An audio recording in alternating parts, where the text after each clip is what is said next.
Lecture audio du conte La petite fille qui marcha sur le pain de Hans Christian Andersen par Valérie Alain.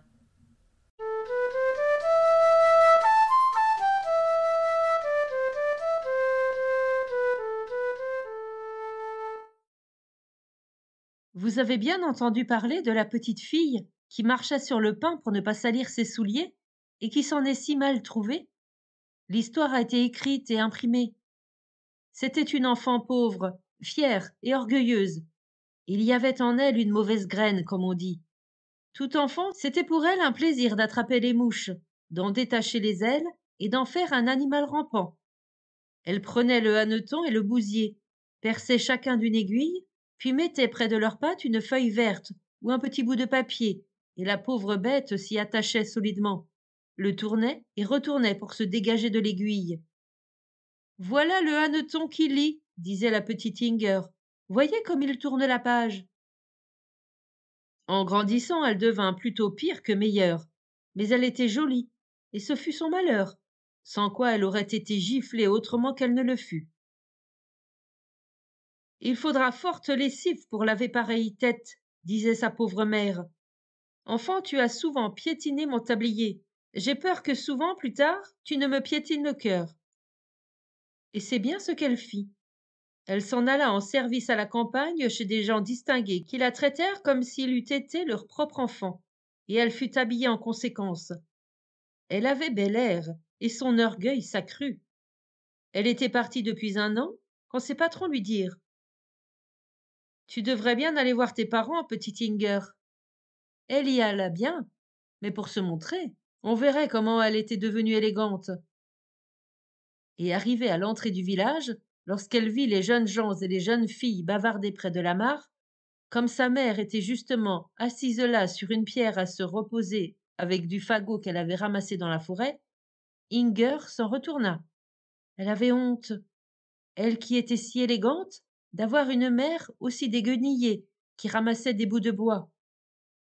Elle ne regrettait pas du tout de s'en retourner. Elle était seulement vexée. Et une demi-année se passa. Tu devrais un jour aller voir tes vieux parents, petite Inger, lui dit sa patronne.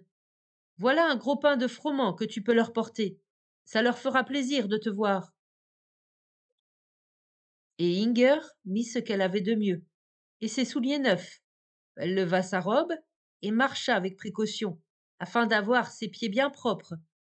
Et il n'y avait pas à lui reprocher cela. Mais arrivée à l'endroit où le sentier traverse un terrain marécageux, comme il y avait de l'eau et de la boue sur un long parcours, elle jeta le pain dans la boue pour marcher dessus et passer à pied sec.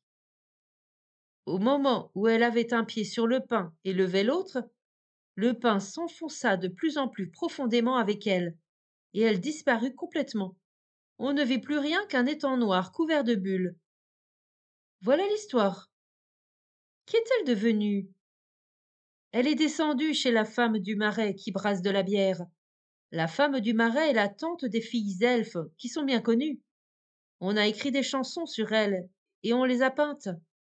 Mais sur leur tante, les gens savent seulement que, lorsque des vapeurs l'été montent des prés, c'est la femme du marais qui brasse.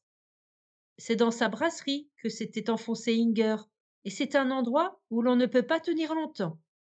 Le cloaque est un appartement somptueux comparé à la brasserie de la femme du marais. Toutes les cuves puent à vous faire pâmer. Elles sont entassées les unes contre les autres, et s'il restait quelque part une petite ouverture où l'on pourrait se glisser, c'est tout de même impossible à cause des crapauds mouillés et des limaces grasses qui grouillent là. Voilà où était tombée la petite Inger. Toute cette dégoulinante mixture vivante était d'un froid si glacial que la petite fille tremblait de tous ses membres, de plus en plus engourdis.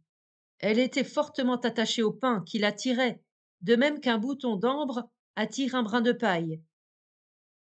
La femme du marais était chez elle, car la brasserie recevait ce jour-là la visite du diable et de son arrière-grand-mère, qui est une vieille femme très venimeuse et toujours très occupée. Jamais elle ne sort sans son ouvrage à la main, et elle l'avait là aussi. Elle cousait des prétentaines pour faire courir les gens, qui ainsi ne pouvaient tenir en place. Elle brodait des mensonges et faisait du crochet avec des paroles inconsidérées qu'on avait laissées tomber, Tout cela pour causer ruine et perdition. Oh, elle savait coudre et broder et faire du crochet, la vieille arrière-grand-mère. Elle vit Inger, mit ses lunettes et la regarda encore. Voilà une petite fille qui a des dispositions, dit-elle. Je la réclame en souvenir de ma visite ici. Elle pourrait faire comme une bonne statue dans l'antichambre de mon arrière-petit-fils. Et elle lut. C'est ainsi que la petite Inger arriva en enfer. Les gens n'y descendent pas toujours tout droit. Ils peuvent y parvenir par un détour, quand ils ont des dispositions. C'était une antichambre qui n'en finissait plus. On avait le vertige à regarder devant soi et le vertige à regarder en arrière. Une troupe d'affamés debout attendait que s'ouvrît la porte de la grâce. Ils pouvaient attendre longtemps. De grosses araignées tissaient en clopinant la toile millénaire sur leurs pieds, et cette toile les serrait comme des brodequins et les tenait comme des chaînes de cuivre. Il y avait dans chaque âme une inquiétude éternelle, une inquiétude torturante. L'avare avait perdu la clé de sa cassette, et il savait qu'il l'avait laissée dessus. Inutile d'énoncer la longue série de tous les tourments et les supplices que l'on éprouvait là. Inger les ressentit cruellement à rester statue. Elle était comme ancrée au sol par le pain. On est pris ainsi pour avoir voulu garder les pieds propres, se disait-elle. Oh, comme ils ont les yeux fixés sur moi. Oui, tous les autres la regardaient. Leur mauvais penchant brillait dans leurs yeux et parlait sans bruit sur leurs lèvres. Ils étaient effrayants à voir. Ça doit être agréable de me regarder, pensa la petite Inger. J'ai un joli visage et je suis bien vêtue. Et elle baissa les yeux, car son cou ne pouvait pas bouger. Il était trop raide. Non, comme elle s'était salie dans la brasserie de la femme du marais, elle n'avait pas songé à cela. Ses vêtements n'étaient qu'une grande tache visqueuse. Un escargot s'était collé à ses cheveux et lui ballottait dans le cou, et de chaque pli de sa robe sortait un crapaud qui aboyait comme un carlin à la poitrine étroite. C'était fort désagréable. Mais les autres ici ont aussi une mine effroyable. Et cette idée la consolait. Le pis de tout, pourtant, était la terrible faim qu'elle ressentait. Ne pouvait-elle pas se baisser et casser un morceau du pain sur lequel elle se tenait? Non, son dos s'était raidi, ses bras et ses mains étaient raides, tout son corps était comme une statue de pierre. Ses yeux seuls pouvaient tourner dans sa tête, tourner complètement, jusqu'à voir derrière, et c'était une bien vilaine vue. Les mouches arrivèrent. Elles lui marchèrent sur les yeux, allant, venant, et les yeux clignèrent. Mais les mouches ne s'envolèrent pas. Elles ne le pouvaient pas. Leurs ailes avaient été détachées. Les mouches étaient devenues bêtes rampantes. Ce fut là, avec la faim, un autre tourment. Et il semblait à Inger que ses intestins finissaient par se manger eux-mêmes et qu'elle se vidait affreusement. Si ça dure longtemps, je ne pourrai l'endurer, dit-elle. Mais il fallait l'endurer, et cela continuait et ne finissait pas. Alors une larme brûlante tomba sur sa tête. Elle lui coula sur le visage et la poitrine, et descendit jusqu'au pain. Une larme encore tomba. Il en tomba beaucoup. Qui pleurait sur la petite Inger? N'avait-elle pas une mère là-haut sur la terre? Les larmes de chagrin qu'une mère pleure sur son enfant l'atteignent toujours, mais elles ne libèrent pas. Elles brûlent, elles ne font qu'accroître la souffrance. Oh, cette insupportable faim et ce pain qu'elle foulait aux pieds sans pouvoir l'atteindre! Elle avait maintenant la sensation que tout, au-dedans d'elle, s'était consommé, qu'elle était comme un jonc mince et creux, qui absorbait tous les bruits. Elle entendit nettement tout ce qui, là-haut sur la terre, la concernait, et ce qu'elle entendit était dur et sévère. Sa mère, il est vrai, pleurait, profondément affligée, mais disait aussi: l'orgueil précède la chute. Ce fut ton malheur, Inger. Quelle peine tu as causée à ta mère. Sa mère et tout le monde là-haut connaissaient sa faute. Elle avait marché sur le pain, s'était enfoncée et avait disparu.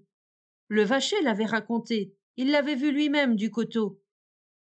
Quelle peine tu as causée à ta mère, Inger, disait la mère. Oui, je le pensais bien. Puissais-je n'être jamais né, se disait alors Inger. Ça aurait bien mieux valu pour moi. Ça ne me sert à rien maintenant que ma mère pleurniche. Elle entendit ce que disaient ses patrons, ces braves gens qui l'avaient traitée comme leur fille. C'était une enfant pleine de péchés, disait-il. Elle méprisait les dons de notre Seigneur et les foulait aux pieds. La porte de la grâce lui sera dure à passer. Vous auriez dû me corriger mieux, pensait Inger, me faire passer mes caprices si j'en avais. Elle entendit toute une chanson qu'on avait composée sur elle. La petite fille orgueilleuse qui a marché sur le pain pour avoir de beaux souliers, et que l'on chantait dans tout le pays. Dire qu'il faut en entendre autant pour cela, songeait Inger, et souffrir autant pour cela. Les autres devraient aussi être punis pour leurs fautes, certes. Oh, il y aurait beaucoup à punir. Ah, et comme ça fait mal. Et son cœur devint encore plus dur que son corps. Ce n'est pas ici, en bas, que l'on peut devenir meilleur en pareille compagnie. Voyez-moi ces regards. Et son cœur s'irrita et devint hostile à tout le monde. Elle entendit que l'on racontait son histoire aux enfants, et les petits l'appelaient Inger Limpie. Elle est vilaine, disait-il, affreuse. Il fallait lui infliger une sérieuse correction. Les enfants avaient toujours à la bouche des paroles dures quand ils parlaient d'elle. Un soir pourtant, comme la rancune et la faim la rongeaient à l'intérieur de son enveloppe creuse, elle entendit prononcer son nom et raconter son histoire à un enfant innocent, une petite fille, et la petite fondait en larmes au récit du malheur de l'orgueilleux Inger, qui aimait beaucoup trop la parure. Mais ne remontera-t-elle jamais demandait la petite fille, et on lui répondait elle ne remontera jamais. Mais si elle demande pardon et dit qu'elle ne le fera plus jamais. Mais elle ne demandera pas pardon, lui dit-on. Je voudrais tant qu'elle le fasse, dit la fillette, tout à fait inconsolable. Je donnerai mon armoire de poupée quand elle pourra remonter. C'est si terrible pour la pauvre Inger. Et ces paroles parvinrent jusqu'au cœur de la pauvre Inger. Elles lui firent du bien. C'était la première fois qu'on disait pauvre Inger, sans rien ajouter du tout sur ses défauts. Une petite enfant innocente pleurait et priait pour elle, et Inger en fut toute saisie. Elle aurait volontiers elle-même pleuré, mais elle ne pouvait pas pleurer, et cela aussi était une souffrance. Tandis que les années passaient là-haut, en bas il n'y avait pas de changement. Elle entendait plus rarement des bruits d'en haut, on parlait moins d'elle. Mais un jour elle perçut un soupir. Inger, Inger, que tu m'as fait de peine. Je l'avais bien dit. C'était sa mère qui mourait. Elle entendit parfois son nom prononcé par ses vieux patrons, et les paroles les plus douces furent celles de la patronne. Est-ce que je te reverrai jamais, Inger? On ne sait où l'on ira. Mais Inger comprit bien que la brave femme ne viendrait jamais où elle était. Et de nouveau le temps passa, long et amer. Puis Inger entendit de nouveau prononcer son nom, et vit luire au-dessus d'elle comme deux étoiles brillantes. C'étaient deux bons yeux qui se fermaient sur terre. Tant d'années s'étaient écoulées depuis le temps où la petite fille désolée avait pleuré sur la pauvre Inger, que l'enfant était devenue vieille femme, et notre Seigneur voulait la rappeler à lui. Juste à ce moment où surgissaient les idées de tout le cours de la vie, elle se rappela aussi combien elle avait éperdument pleuré en son enfance, en écoutant l'histoire d'Inger. Ce temps-là et cette impression furent si présents à l'esprit de la vieille femme à sa dernière heure, qu'à haute voix elle s'écria « Seigneur mon Dieu, est-ce que je n'ai pas, moi aussi, comme Inger, parfois foulé aux pieds les dons de ta bonté?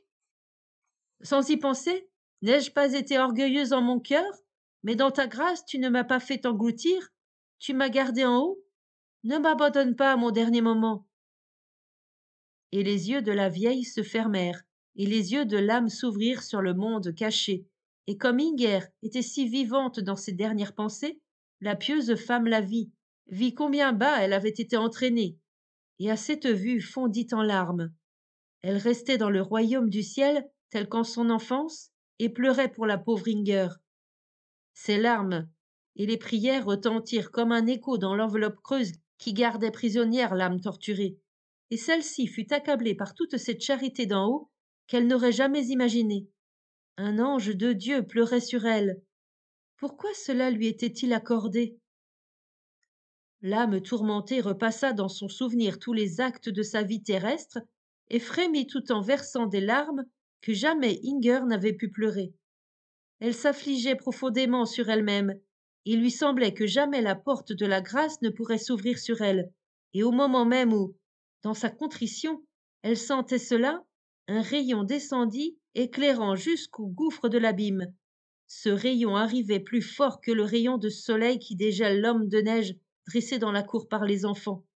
Et alors, beaucoup plus vite que le flocon de neige sur les lèvres chaudes de l'enfant, la figure pétrifiée d'Inger s'évapora. Un petit oiseau s'élança comme un éclair en zigzag vers le monde des hommes. Mais il était timide et craignait tout ce qui l'entourait. Il avait honte de lui-même devant tous les êtres vivants, et il alla vite se cacher dans un trou sombre qu'il trouva au mur dégradé. Il s'y blottit et s'y serra, tremblant de tout son corps. Il ne pouvait donner de la voix, il n'en avait pas. Il resta longtemps avant de pouvoir sentir et voir toute la splendeur autour de lui. Oui, c'était splendide. L'air était pur et doux. La lune était claire. Les arbres et les arbustes embaumaient. Et il se trouvait si bien où il était dans sa robe de plumes élégantes et propres. Oh, comme toute la création était pleine de charité et de magnificence. Toutes les pensées qui naissaient dans le cœur de l'oiseau voulaient s'exprimer en chant. Mais l'oiseau n'en était pas capable. Il aurait voulu chanter comme au printemps le coucou et le rossignol. Notre Seigneur, qui entend même le cantique de louange muet du ver de terre, perçut l'hymne qui s'élevait ainsi en harmonie de pensée, comme le psaume chantant dans la poitrine de David avant d'avoir paroles et mélodies. Pendant des jours et des semaines grandirent et se développèrent ces chants muets. Ils devaient prendre essor au premier coup d'aile qui aurait pour but une bonne action. Il fallait en accomplir une. La sainte fête de Noël arriva. Le paysan dressa tout contre le mur une perche et y attacha une botte d'avoine non battue, afin que les oiseaux du ciel eussent aussi un joyeux Noël et un agréable repas en ce jour du Sauveur. Et le soleil se leva le matin de Noël et brilla sur la gerbe d'avoine, et tous les oiseaux gazouillants volèrent autour de la perche du repas. Et alors on entendit aussi dans le mur « Cui, cui ».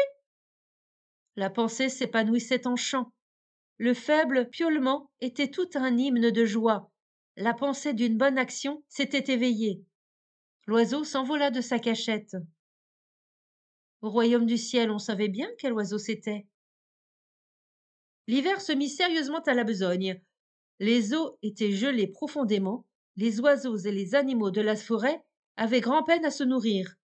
Le petit oiseau volait sur la route, et dans les traces des traîneaux, il cherchait et trouvait çà et là un grain. Au relais, quelques miettes de pain, dont il ne mangeait qu'une, et il appelait tous les autres moineaux affamés, qui trouvaient ainsi leur nourriture. Il s'envolait vers les villes, furetant de tous côtés, et aux fenêtres, où une main amie avait répandu du pain pour les oiseaux, il ne mangeait lui-même qu'une miette et donnait tout aux autres. Au cours de l'hiver, l'oiseau avait ramassé et donné tant de miettes de pain que leur total devait peser autant que le pain sur lequel la petite Inger avait marché pour ne pas salir ses souliers. Et lorsqu'il eut trouvé et donné la dernière miette, ses ailes grises devinrent blanches et se déployèrent. « Voilà une hirondelle de mer qui s'envole sur l'eau », dirent les enfants en voyant l'oiseau blanc. Tantôt il plongeait, tantôt il montait dans la lumière du soleil. Il brilla, puis on ne sut plus ce qu'il était devenu. Les enfants racontèrent qu'il avait volé jusqu'au soleil.